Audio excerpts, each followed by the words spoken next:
I was having lunch with my wife yesterday. She had a cheeseburger and I was enjoying a glass of rum poppy, which is a Latin eggnog drink spiced up with some rum.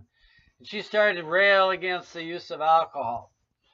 Yeah, she was saying how we really needed mandatory times for bars to close and minimum age to buy liquor, and that there were just too much self-abuse with people drinking and then drinking and driving, and I had to stop her right there. I said, honey, you're giving drunkenness and getting liquored up and driving around town a bad name.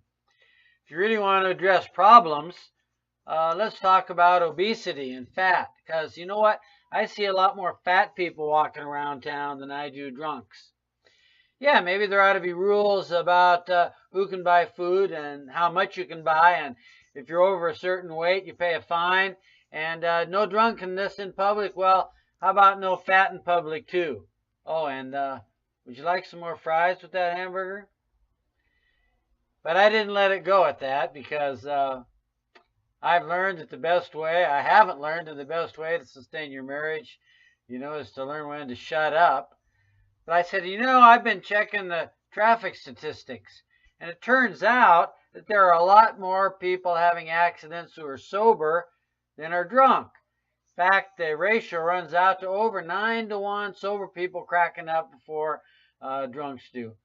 So maybe everybody ought to have a shot of whiskey, a glass of wine, or a bottle of beer before they get behind the wheel.